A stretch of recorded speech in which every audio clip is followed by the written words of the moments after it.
Dionne, welcome to the Way of Champions podcast. Excited to have you on. Thanks so much for having me here. It's great. Congratulations on the new book, More Than Play. Tell me about that. What inspired you to write this book on the intersection of law and politics and kids chasing a ball around? Well, it's really personal and professional, John. I was an athlete growing up, so I love sports. I'm a big believer in sports. I think it had a huge impact in my life. I put my kids in youth sports. They did it all the way through. And so, I'm sort of a sports loving person, on a personal level, but professionally, I'm a sports law academic. That's my area of scholarly focus. And as I saw my kids going through youth sports, you kind of read popular media reports, right? So a lot of not great things going on in youth sports. And so professionally, I started doing some research saying, what are academics saying about youth sports? And I realized that even in my own sports law teaching, we tend to focus on professional sports, college sports, and really say very little about youth sports.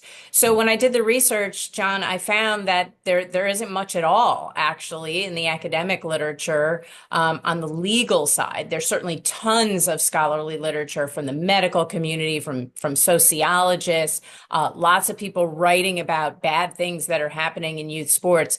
But from the law and policy angle, there was almost nothing. And so I said, I think I'm going to put the personal together with my professional life and see what I can figure out about it. I love it, and I might not be normal, but I'm one of those people who likes to read the footnotes of a book.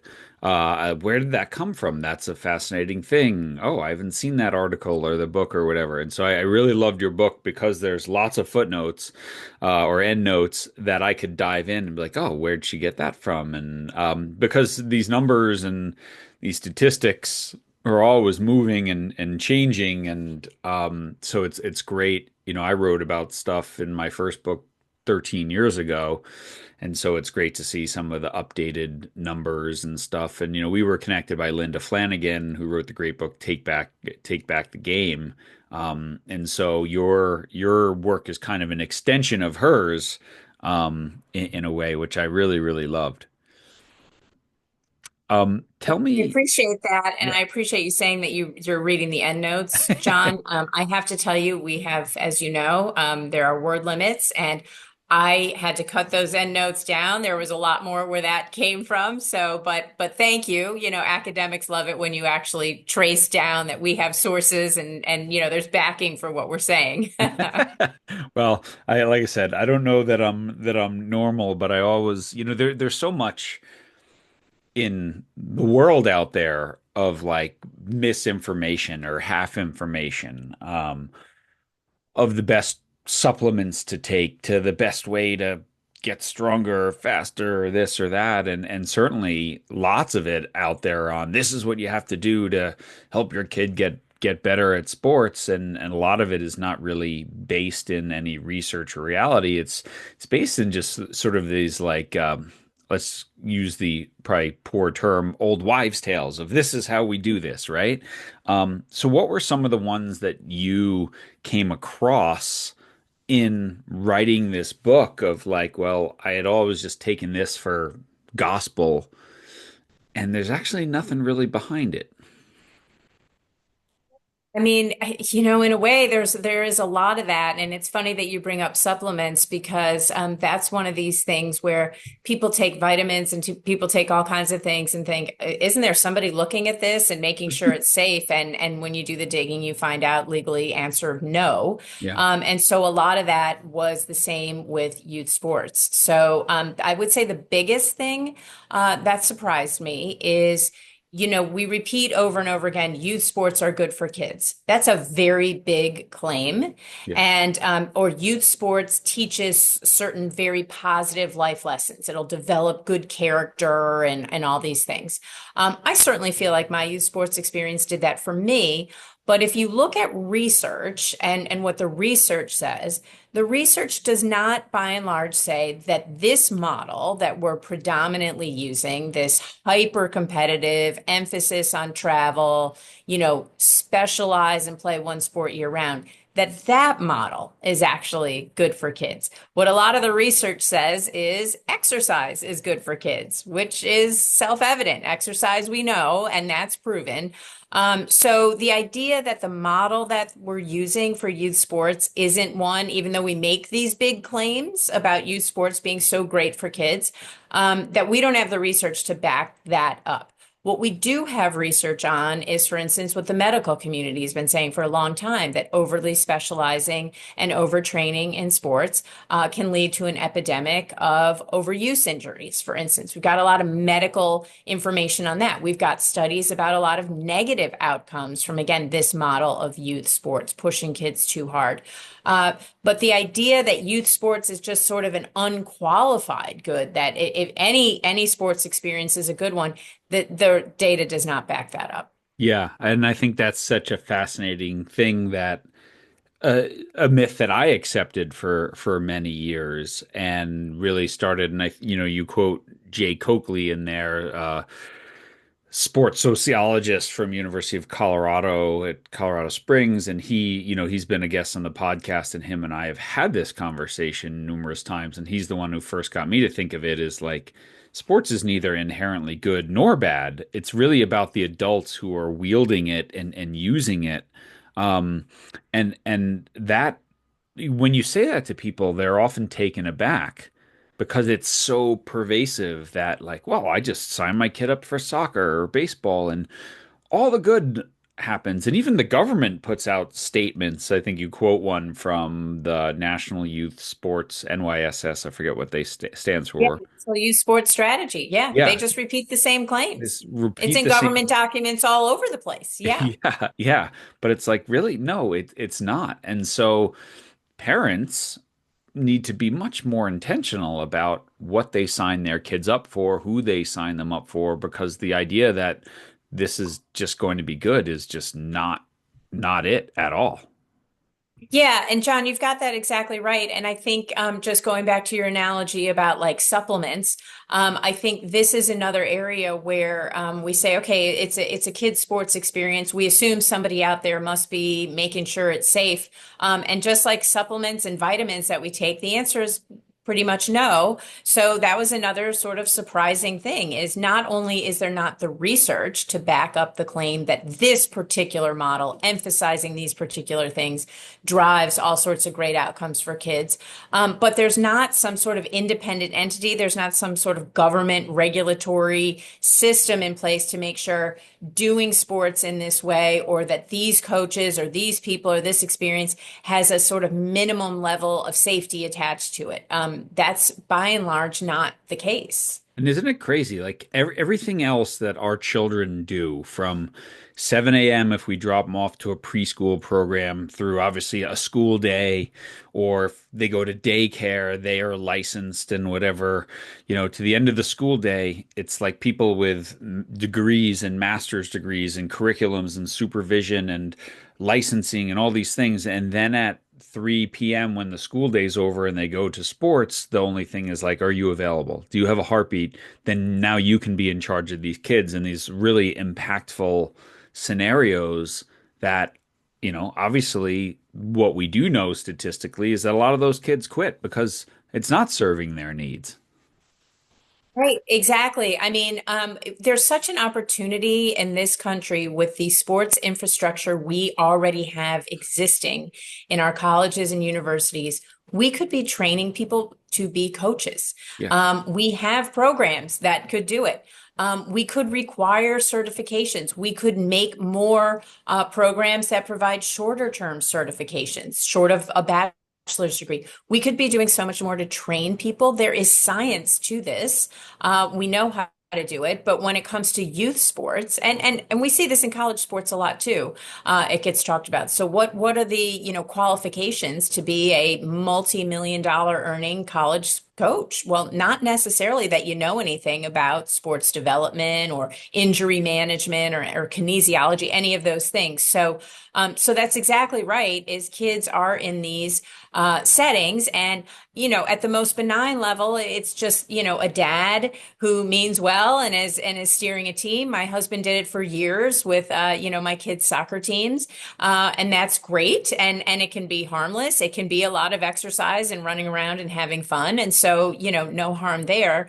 But if you think about it, look at the data on kind of the worst case scenarios, sexual abuse, the overtraining, injuries, concussion, brain injuries that people are not qualified to spot or manage. So, there's a dark side as well, and I think a lot of that is not to blame coaches. Most people who get involved in youth sports are really good folks who want to do the right thing, including, again, my own spouse. But when we don't have any guardrails, we don't have any certifications, really. I think, no entities checking that there's a minimum safety standard. I think there's just a lot that can go wrong, even just unintentionally. Yeah. And that's why I think your book is fascinating because I don't know of anyone else who has dealt with this aspect of it is like, well, why does this system exist the way it does? And you spend, a couple of pages right in the beginning, even trying to define what youth sports is. And I was laughing because people ask me, well, what do you mean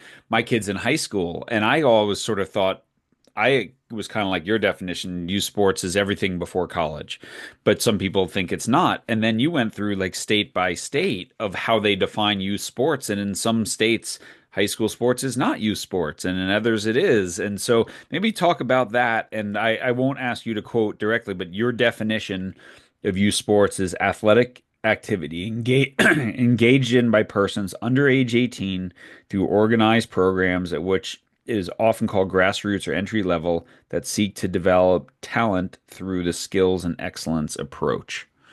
I didn't want you to have to quote that right out of the gate there. So, John, thank you for having that. That was also something that was quite surprising to me. So, for instance, you had mentioned the National Youth Sports Strategy, and that, kind of when government agencies and a lot of different agencies and entities quote the youth sport is good, and tag on youth sports to a variety of things. That happens a lot. But in the National Youth Sports Strategy, even, you have the Department of Health and Human Services saying, we don't have a good definition, and that means that our data collection is weak, because when you don't have a standardized definition, what we say is youth sports, everything from how many kids are doing it to what the outcomes are, that drives that. If you don't have a sort of consistent definition. And so I started checking states, and of course they don't, as you say, they don't have a consistent definition of youth sports as well. So youth sports can be a whole lot of different things. This drives our counts of how many kids are doing it, and certainly our understanding of what the outcomes are when they do. And so, yes, I had to, and I didn't expect that, John, when I started the project, that I'd actually have to spend time saying, okay, what am I talking about when I talk yeah. about youth sports? And I adopted that definition, John, because every data point that we did have told me that this is the particular model that is predominant in the United States. Certainly, there are youth sport experiences that don't fall into this definition, but the one that I was talking about was the one that Coakley and others have identified, this skills and excellence model: get good, get fast, and compete as much as possible along the way. Yeah. And let's explore that model because that was also very interesting, and I'm familiar with Jay's models and stuff, is that sport can follow these three different paths, right? The skills and excellence model, the physical literacy and play for life model, and then personal growth and development, right? And that there's these sort of three separate entities that we like to think are always operating congruently, but it's not necessarily the case, is it? No, it's really not. And that was something that was surprising to me as well, which is, I think, as a parent, certainly, and as somebody who grew up in youth sports, I just assumed there's just kind of one way to do it, which is you kind of learn your sport along the way, you compete, you try to get good, and that's what it is. I didn't even realize as an academic starting this project, there are quite different approaches to youth sports. It doesn't have to be the way that we do it. It, of course, makes perfect sense. Sports are made up games. You can make them up any way you want to. But Mhm. once I saw that there were these kind of discrete categories and approaches for how to do youth sports, what I realized is a lot of our literature is selling youth sports based on kind of one model or approach, the physical literacy approach or the kind of human development approach. We see those claims all the time, and we're kind of delivering youth sports with this totally different model, which is the skills and excellence approach. So it's an interesting thing where we are mixing and blending our discussions about youth sports by borrowing from models that we're really not doing, but borrowing these claims and outcomes from those models, and attaching it to the skills and excellence model. So that's part of the reason why also we don't have the literature to back up the claims, because we sell youth sports with kind of other models in mind than what we're actually delivering it in. But can't they coexist? I mean, can't I, um, you know, teach skills? Because I agree with you. Like everyone says personal growth and development. It's in everyone's mission statement, and most people don't do any of it, right? But is there a way to overlap this? I believe there is. It's obviously what we teach is that while you're developing skills and competing, you can still be growing people personally. You can still be building lifelong love of the sport. They're not mutually exclusive. They can go together, but you have to intentionally emphasize them, just like you are emphasizing the skills and excellence piece, right? Absolutely. They can act, and I don't think that any, and I certainly didn't see this in the literature, that there's anything that says that these things are mutually exclusive. And I certainly, again, looking at my own youth sport experience, looking at what my kids did, there were some problematic aspects, but there were aspects where certainly physical literacy, and self-discipline and learning to sort of get back up after you fall down, all those good things, that we stress in other models. You can get that while competing. Absolutely. I think it's just the idea isn't that you can't get these other beneficial things through the skills and excellence model. I think it's exactly as you say, though, if we don't make it an intention that we're going to develop and emphasize these things, what we end up doing is drifting towards these more market-based approaches where we say, no, we're really building, friendships and physical literacy, but it just so happens that we're driving kids to burnout when we do it, right? Hmm. So I think it's just a matter of degree and emphasis. Yeah, and I think parents are somewhat to blame in this, right? We'll get into the business of sport versus the needs of child in sport. But I think if you ask most parents, why you putting your kids in sports, yes, I want them to get better, but it's really I want them to be a good teammate and learn to work hard and struggle and be coachable and all these sort of things. And yet, parents' misbehavior is often in areas that go directly against personal growth and development, right? Yelling at referees, trying to get a coach fired, focusing on did we win instead of what did we learn here by losing. And so, you know, parents can complain about the system, but they feed into this frenzy of win at all costs. And as a coach or as an organization, when I'm thinking about my business, well, people are going to leave if we don't win, so let's focus on winning. I'm not saying it's right, it's just the reality. Yeah, and I think parents, and I know this, John, because I experienced it myself, and I read about it in the literature. I think parents enter youth sports, most of them certainly, with the best of intentions, which is everybody says I should put my kids in youth sports. It's this great experience.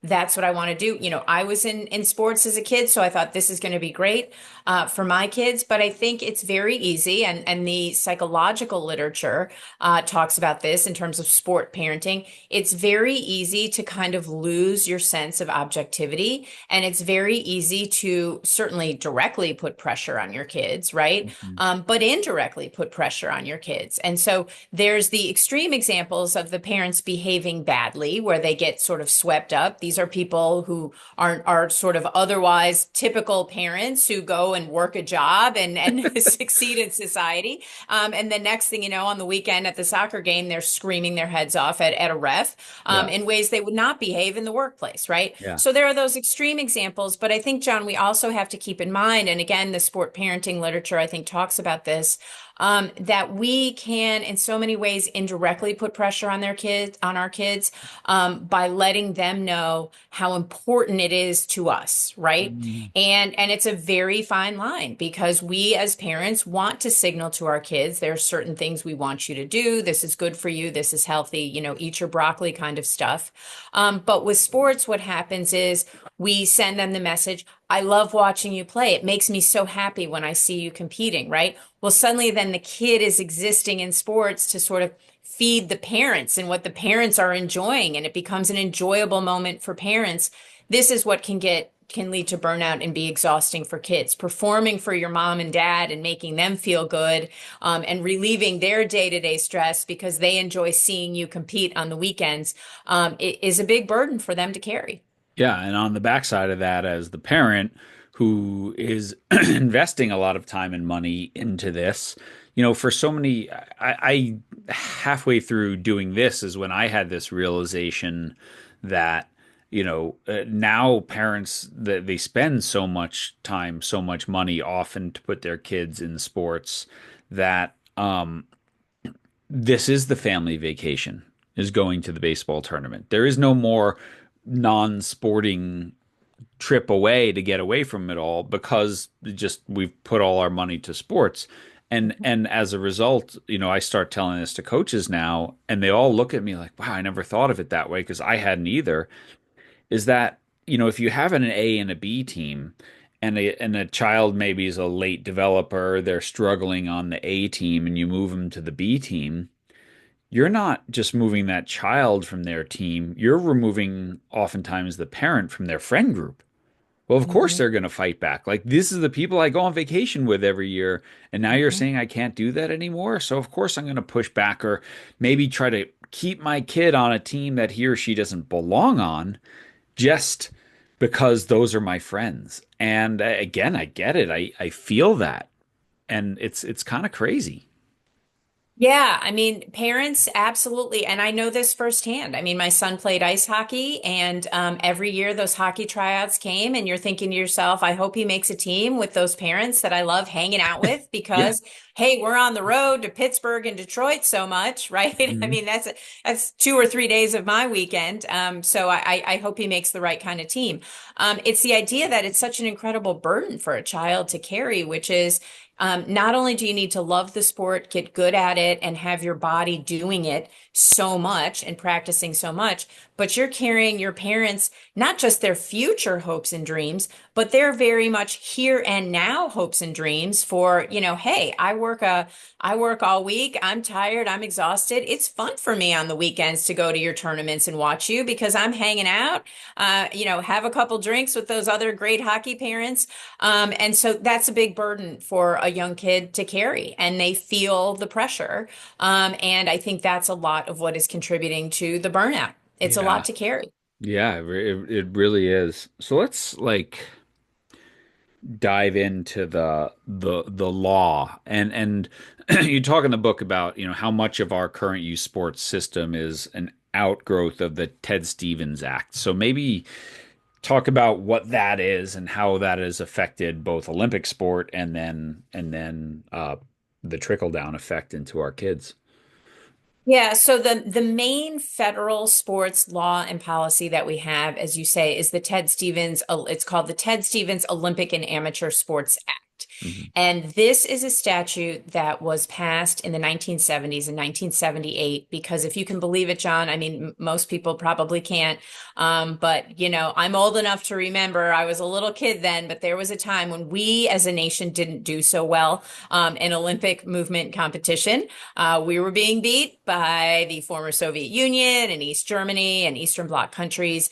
This is very much still a Cold War mentality that was happening. And President Ford set up a presidential commission to study why is the United States not doing well in international sports. And the recommendations were many, but one of them was that we didn't have any central coordinating body. We were sort of grabbing athletes from, college, from high school, from here, there, and everywhere. We didn't kind of have this organizational infrastructure that other countries had. Hmm. And so we made a choice at that time, and the commission recommended this to Congress, which Congress adopted, that we were going to build a sports infrastructure in this country that would show the world that in contrast with these communist nations, which had these sort of sport for all kind of policies, that the private sector would grow the best athletes, that we would succeed in international competition by emphasizing private sector development of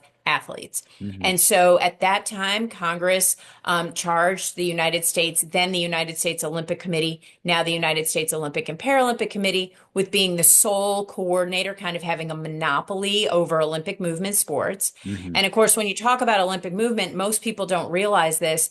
That is a vertical structure. That's not just competing in the Olympics. So a 6-year-old playing ice hockey through a USA hockey program is in the Olympic movement, Hmm. right? A 10-year-old playing, any other sport through USA, whatever, a national governing body is in the Olympic movement. So the USOPC is a private corporation. It got the kind of monopoly over that space.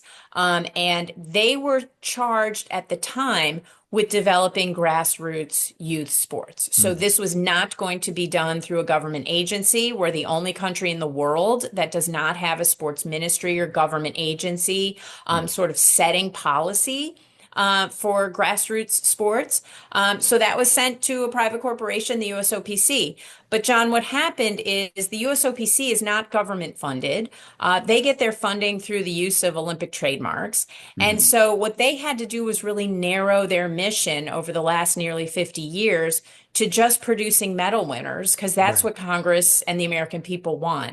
And Right. so the USOPC starts focusing more and more over the decades, over the sort of top of the pyramid, the people that are going to go out and win us those Olympic and international competition medals. And they did very little with the mandate that Congress gave them to sort of stimulate and develop grassroots youth sports. They do what Hmm. they can, but of course, they can't be, as they've told Congress many times, they can't be all things to all people without dedicated government funding and with a mission to produce winners today. So we sort of assigned grassroots youth sports to the private sector at that time. Hmm. That decision was made again in a Cold War mindset, which is we're not going to have government run sports. Hmm. And so I think what has been lost over the decades since is that there's a whole lot of real estate, a whole lot of policy space between government run sport factories where kids are taken from their home, like in China, right? Hmm. And put into training camps, and kind of minimum safety regulations or government funding for rec leagues. There's lots of ways the government could get involved in sports. And by and large, as I say in the book, it's done very little. Yeah, and it's it's a fascinating wormhole to go down because in 1978 the business of youth sports was nothing like it is today. The multi-billion dollar business, it's bigger than the NFL. Like it's huge and the needs of the child in sport rarely align with the needs of the business of the sport.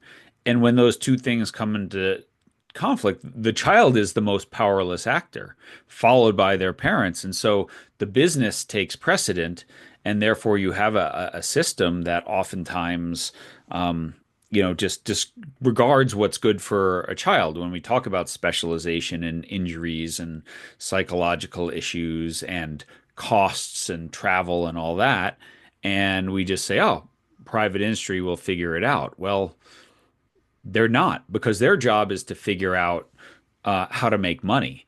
And that's only gotten worse, I would say, in the last 5 to 8 years as private equity money has said, wow, youth sports is a cash cow. Yeah. Right. Low barrier to entry. I mean, you don't need any special real certifications or anything else. So yeah, it's pretty easy to get into. So yeah, that's exactly right, John. I mean, leaving it to, and this, and I talk about this in the book, which is youth sports is occurring in this very interesting privatized space, which is we assume that sports should be mostly conducted by the private sector with very little government involvement in terms of either funding or minimum safety regulation. And then it's also occurring because it's with children within private families. And so what youth sports has become is left to all these private decisions. And what we know is that these decisions aren't always, as you say, made in the best interest of the child, even when we say that they are. Mhm. And so I use an analogy to child labor, the child labor issue, right? Before we had child labor regulations, John, I'll tell you, kids will work for not very much money. It can be economically efficient to use kids for labor. But we had to make the decision as a nation that no, we don't want 9-year-olds working in, industrial factories. And so Mhm. we wanted to take some steps there. And so, with the kind of example of child labor that I use in the book, I say, in that case, parents and private industry kind of had a conflict of interest where Congress had to say somebody's got to step in and protect the kids because parents are incentivized to send their kids out to work and earn some money. Private industry is incentivized to get cheap labor. And so in a way, there's a lot of sort of negative incentives out there. Maybe we need some policy around it. So I talk about that. And of course, there's no way for children to really affect what this system is. They can't vote until they're 18 years old. Mhm. And they are children in this country have very, very few rights. They certainly don't have rights around their youth sports participation. Mhm. So that's something that we should keep in mind. But as we continue to say, but sports is good, it's all good for kids, I think we miss an opportunity to see whether kids can be better protected in youth sports. Yeah, and I don't think there's anyone out there, even though we just did see a state in our country reduce child labor protections and stuff like that. I think it was Florida, right? But like, I don't think there's any parents out there going, yeah, 9-year-old should go work for $4 an hour and, do the graveyard shift at the factory. Like, no, we that's not. But you know, metaphorically, that's what happens in sports is we're happy to give them that, and we're happy to say, oh, private industry will fix it. But the problem with that, um, and I'm rambling a bit, but I want to attach. I think you said it very well before. It's a big stretch to go from snatching kids out of their homes and throwing them in sports camps to, hey, we're going to make some regulations on how far you travel when you're 10 years old or under, right? Or whatever, something like that we can protect families and kids from injury and stuff like that. And so what happens is we could have five sports businesses that are doing it right, and the sixth business pops up and goes, there's an opportunity here to make these kids do this, and we'll get all the kids and we'll make all the money and whatever. And they do because there is no repercussions for them for, you know, hurting children. And yes, Mhm. one kid or two kids might excel in that environment, but many don't. And so many parents feel the need to keep up. Well, they're doing it, so we need to do it. And it's just this downward spiral. Yeah, it really is. And I mean, when you talk about the problems with youth sports and those kind of flawed incentives, it's really in two ways, John, and I'm sure you see this all the time. Without any kind of government policy or even kind of thinking about what youth sports should be, We have allowed it to become so expensive that we have this strange situation where we say youth sports is this great, good, amazing experience for children, and so many millions of children can't do it because it's just too expensive now. So we've sort of turned off the idea of any kind of state or federal funding. I mean, there's discrete kind of grant programs here and there, but not much. Yeah. And then we also kind of have turned a blind eye, as you say, assuming private industry will take care of it all. And what private industry isn't taking care of, parents will, turned a blind eye to minimum safety regulations, right? Mhm. So to give you an example, John, I co-chaired the Commission on the State of U.S. Olympics and Paralympics, looking at Congress charged us to study 10 different areas of the Olympic and Paralympic movement. Youth grassroots sports was kind of part of that because it was talking about Congress had asked us to look at pipeline issues. Mhm. We filed a 277-page report. It was bipartisan, John. It was consensus based. We had Republicans, we had Democrats, we had people of all stripes, and we worked together. And one of the recommendations we made was what I thought was a very modest one, which is that somebody like the Department of Health and Human Services should look at whether there should be just sort of a minimum baseline safety standard, for instance, a coach certification or background check for kids in sports. Well, Senator Cruz, after that report dropped, said, this commission is trying to micromanage T-ball and your little league team is going to get taken over by the government. Well, that couldn't be farther from the truth. There are so many ways that private industry can do great things and make lots of money in youth sports, but that we can still guarantee that, for the most part, the kids are with coaches that have had background checks. We get these abusers out of sports, and that coaches know what they're doing, because the assumption that parents are able to keep their kids safe in youth sports, that most parents can spot a concussion, for instance, or spot injuries. It's really unrealistic, John. And so we've taken these steps in other areas, and it is still baffling to me that with an experience that so can impact kids' lives and bodies and minds, we've just done almost nothing.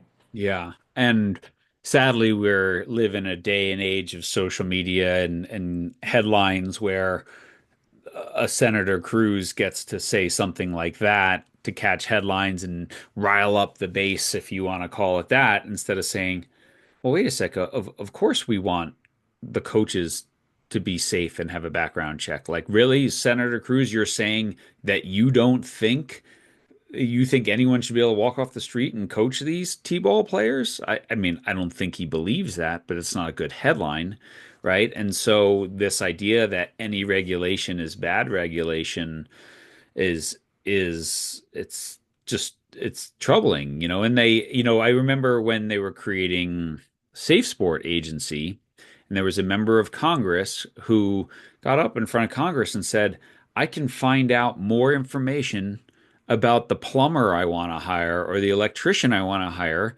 than the guy who gets or the woman who gets to take charge of my kid 5 days a week. That's ridiculous, isn't it?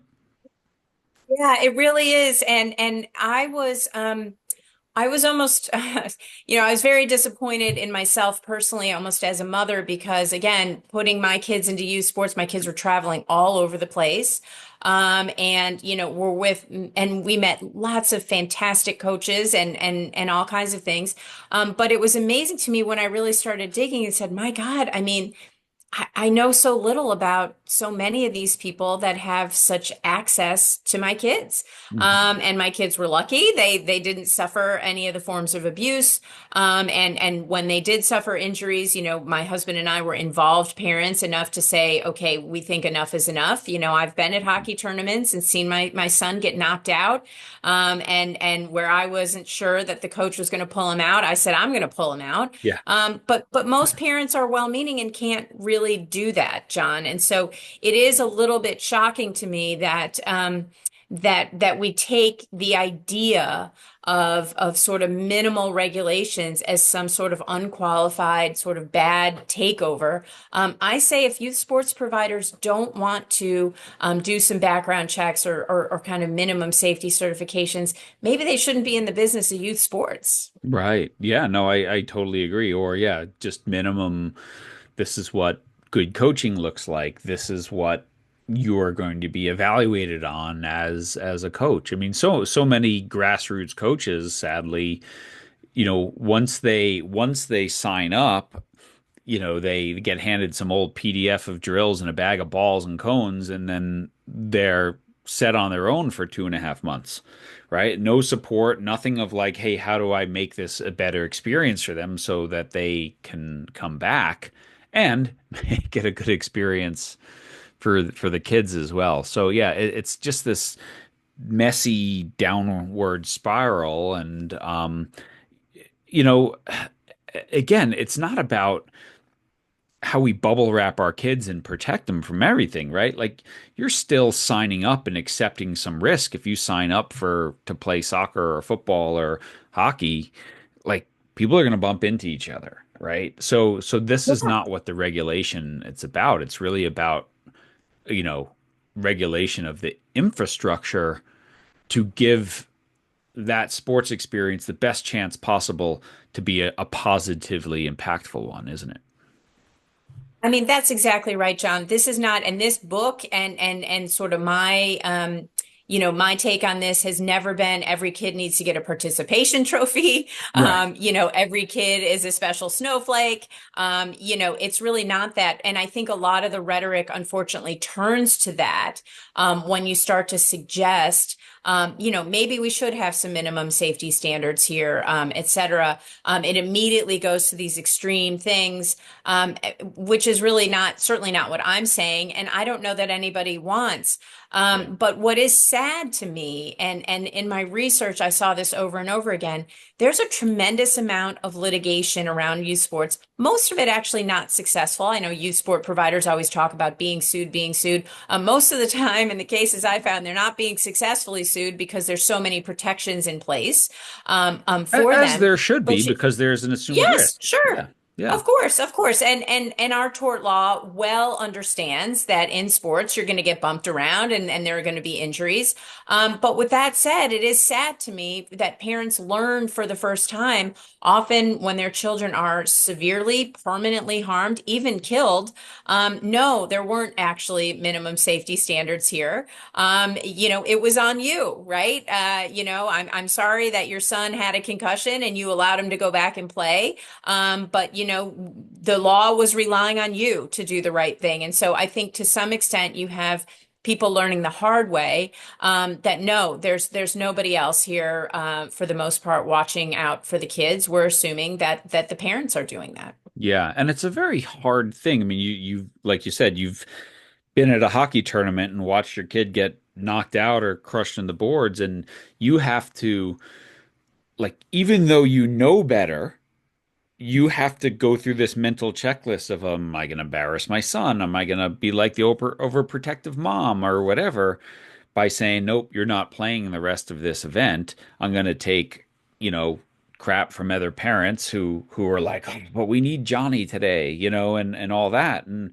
I mean, I remember my daughter in high school soccer, had a concussion that we didn't know about and she didn't tell anyone about. And it was this crazy sequence of events where she got drilled in the head right before she was doing concussion baseline testing. So her baseline was a mess and everyone kind of laughed at it and she didn't tell anyone. And then we saw her the next game, like she kept like taking herself out of the game. And, her mom, who's a physician, was like, something's not right. I'm like, you should go over there, right? Like go over right now because something's not right here. And I'm not going to rely on the student athletic trainer Right. to make the decision for something's off, and you're a medical doctor, so go.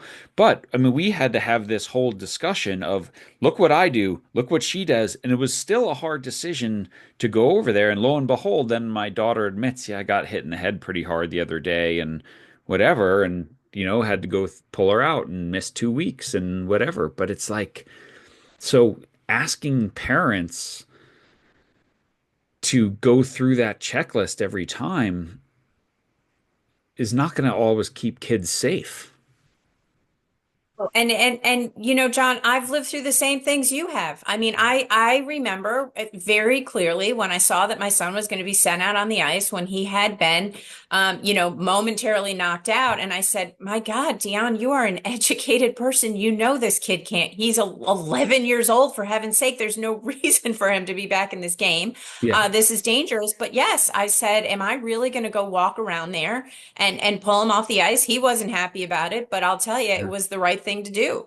Yeah. So it's unrealistic to think that parents can do that. I mean, John, you had a medical professional in your family. I mean, most people don't. Yeah. But again, this is where the law can be helpful. It can be positive. It can really drive positive change. And so my message really was with the book to say, let's not be afraid of law and policy around sports. We can do plenty of good with that. I mean, and to give you an example, it's one I use in the book. There was a time, John, when Title IX was passed in 1972, opened up sports to women and girls. That work's still not finished, but certainly this is a whole different world in 2025 than it Mm. was back then. But back then, people were saying we can't possibly apply gender equity principles. It'll destroy all of sports. We need to Mhm. stay out of sports. We can't micromanage and regulate that way. Well, I think what we've seen is that after Title IX, sports and its popularity has exploded. After Title IX, youth sports participation exploded. But the idea that even the most modest kind of common sense regulation or policy kind of changes in sports will destroy what's happening is false. In every case where that argument is made, history has shown it's only made sports better and stronger and more inclusive, and more people can take part. So Mm. I like to remind people of that, because nowadays the idea that girls shouldn't be involved in sports is silly. My students can't even believe that there was a day when that was the case. Mhm. But the arguments were strenuously made that no, girls shouldn't be allowed in sports, and we can't do sports for girls, and we do, and it's been Yeah. great. And your parents So were alive when this was the pervasive thought, yes, right? Like this yes. this was it, all right? And there's plenty of examples of, countries with no, call it, legal protections to get girls in sport that don't have any girls in sport because, well, we have limited money, so we're just going to give it to the boys, right? And so it's such a, so let's like talk about what are some of the low-hanging, non-invasive fruit um, that we could do that you think would protect the rights of children in sport without fundamentally altering the existence of sport or the competitiveness that allows us to compete in an Olympic Games and World Cups and things like that. Yeah, I mean, in the book, so I don't have an ideal model. What I say is we just need to have the conversations. We need to put this on the table. And so that was really my hope for the book. But one of the things I talk about is the country of Norway, which has actually quite a lot of regulation around youth Mhm. sports. They believe that children have rights to safe and developmentally appropriate play. This is an idea that is popular throughout the world, really doesn't have a lot of traction here in the United States because of the Mhm. way we conceive of children in childhood. But limitations on traveling and competitions before the age of 12, all kinds of things like that. Lots of government funding. Norway is at the top of the medal stands in the Winter Olympics. They produce lots of elite athletes, John. So Mhm. on the idea that if you regulate, we're not going to be good anymore. That's false. We're Mhm. certainly going to be good. In terms of low low-hanging fruit. What I would love to see is something that, again, my commission proposed, which is I think there needs to be a minimum national safety standard. I don't think we can leave it to the states. I talk about in the book how states certainly have power to regulate youth sports. They should use some of that power. But I talk about just a minimum national safety standard, because it shouldn't be that a kid competing in sports in Mississippi has less protection than a kid competing in sports in Maine, right? We Mhm. don't want that to vary. A kid is a kid anywhere in the United States and should be safe doing it. And we should have a minimum safety standard, a coach background check, making sure that you know that the people involved with your kids in sports were not, say, abusing kids in some other setting, in some other state, in some other place. I think that's a no-brainer. I think states can also be involved through greater funding for youth sports and tie the funding to these types of minimum safety certifications. I also think, as I said, kind of at the outset, we have tremendous infrastructure and can truly professionalize coaching in the United States. We have shied away from that. I don't know why, because we have colleges and universities that could easily create certification programs. I know it's expensive. It can be expensive, but again, if we have more robust public funding around sports, let's make it so that we haven't professionalized the kids in youth sports, but we professionalize the coaches in youth sports, and let's lean on the existing infrastructure. I think that could be a really great pathway because most people, again, who are involved in youth sports want to do good. And so to the extent we create some minimum safety standards, I think we should create pathways where people can easily meet them.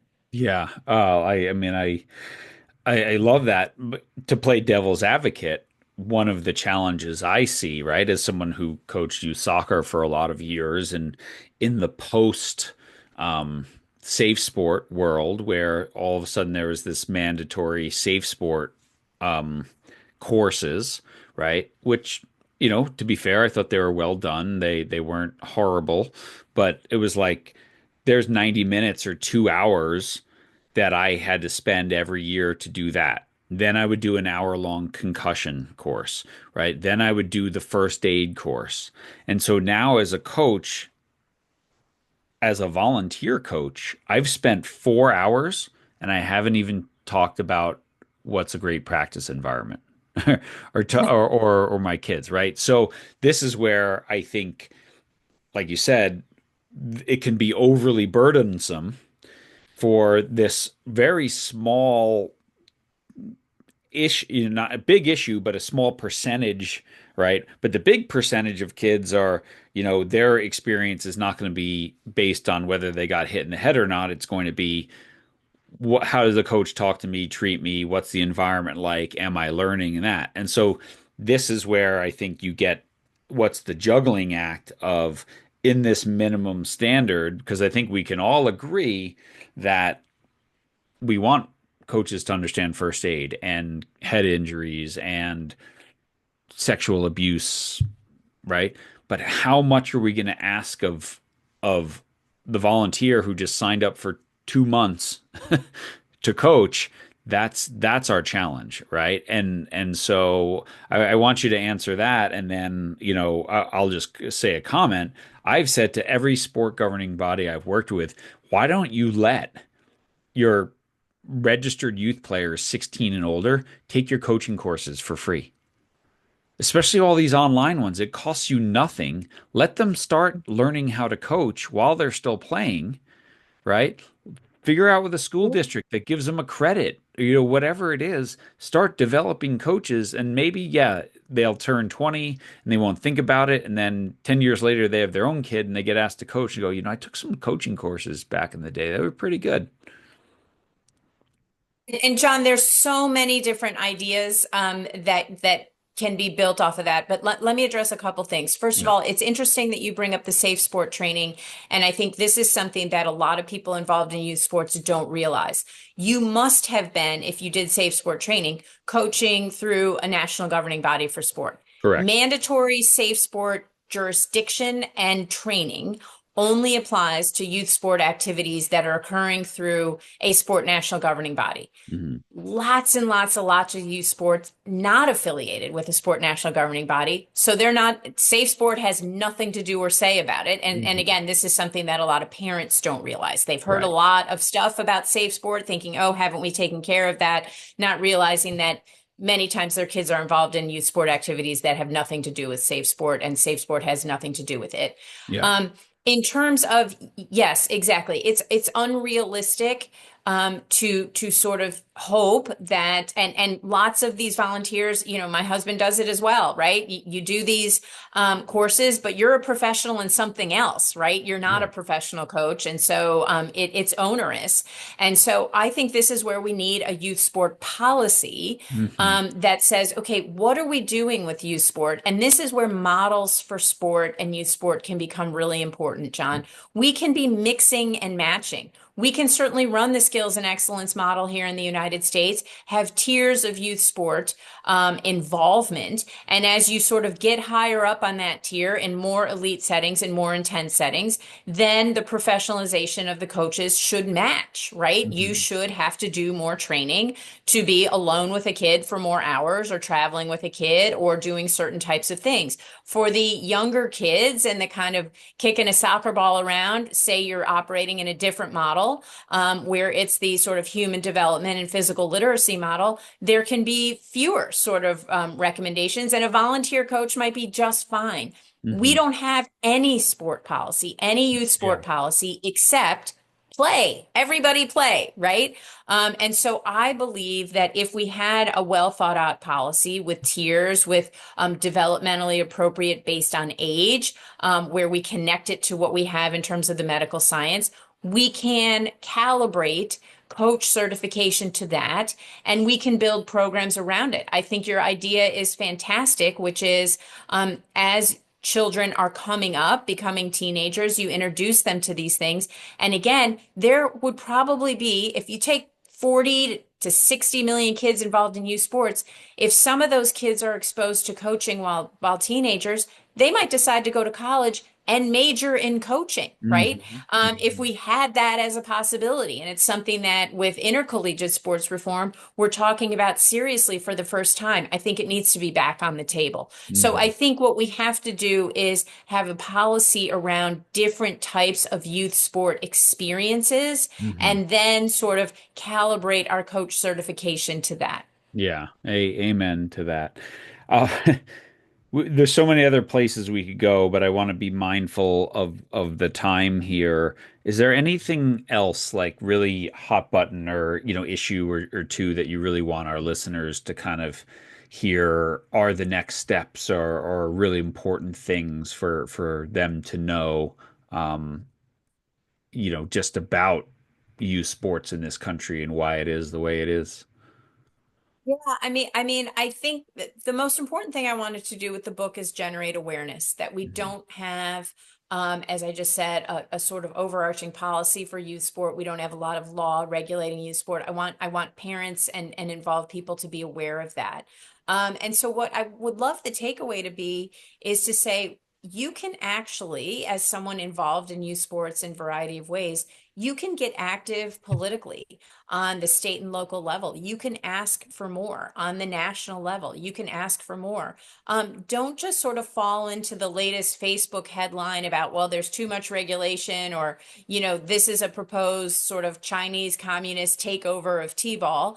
But really use your common sense, use your voice, because again, every single time in any level of sports where we have attempted to make sports safer, more inclusive, better funded, open it up, it has succeeded beyond our wildest dreams. I mean, John, I testified before Congress in 2020 about NIL in college sports, and I know we could do a whole other three podcasts on college sports, so I'm not trying to go there. But one of the things that came out of that was the assertion that if we allowed athletes to make money from monetizing their name, image, and likeness, it would immediately destroy college sports.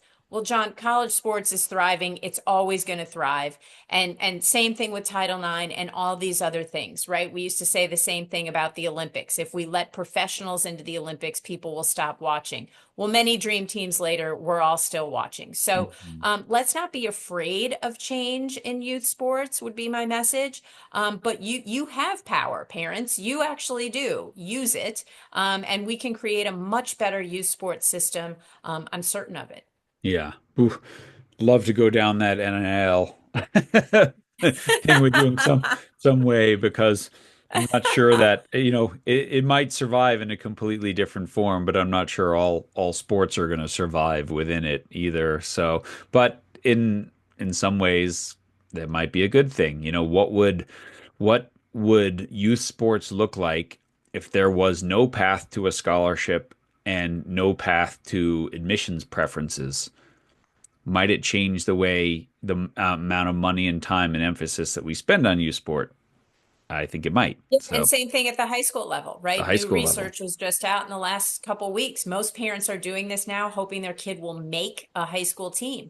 Well, I'm here to tell you that if you're talking about public schools, you're a voting parent in your state, you can make up your high school sports program. Tell your legislatures to tackle that, and so you wouldn't have to worry about it by spending thousands of dollars from the age of 3 to get your kids ready for high school sports. Yeah. Whew, like you said, a whole another podcast or three right there. So, Dion, tell people how they can get the book and also what's the best way to connect with you.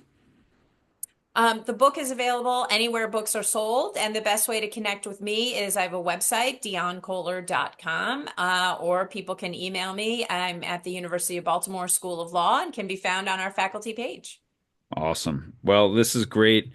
Thank you so much for this. Thanks again for a wonderful book and an incredibly important contribution, I think, to the national discussion of youth sport and how to make it better. So truly appreciate you being on. Again, the book, everyone, More Than Play, How Law, Policy, and Politics Shape American Youth Sports. Dionne, thank you so much for being on The Way of Champions. Thank you so much for having me, John. Thanks everyone for listening. Wow, thank you, Dionne Koller. What a cool book. Um, and like I said in the beginning, I love to read the footnotes. I love to figure out where this is coming from. And this is about the most meticulously researched book you're going to find on certainly law and policy and politics and how it affects youth sports. And I think we just kind of scratched the surface. But I hope I guess I just geek out on this stuff. I find it really interesting, and how did we get to where we are? Um, but I really, like these ideas as she shared that as a parent, you're not helpless. There are things you can do on the local level, and then should we be having a conversation on the national level for a minimum standard? And what does that look like? And does it have to necessarily be one size fits all? It shouldn't be the same thing for the professional coach as it is for the 2 month volunteer youth soccer coach. So lots of great stuff there. Again, dionnekoller.com is the website, and all this is in the show notes. And the book is More Than Play. You can grab it wherever books are sold. Thank you to our friends at Sprocket Sports. Thank you to our Patreon podcast champions and our premium members who support this podcast every single week and allow us to put this out. Thank you to all of you who have been ordering the Champion Teammate for a summer read for your teams to set up next season as your best ever. And thank you for everyone who leaves us a review and shares the podcast and supports all this. Your influence is never neutral. And we all can leave a little more positive influence on youth sports if we're just aware of how to do it. So thanks for listening. We'll see you again next week, everyone.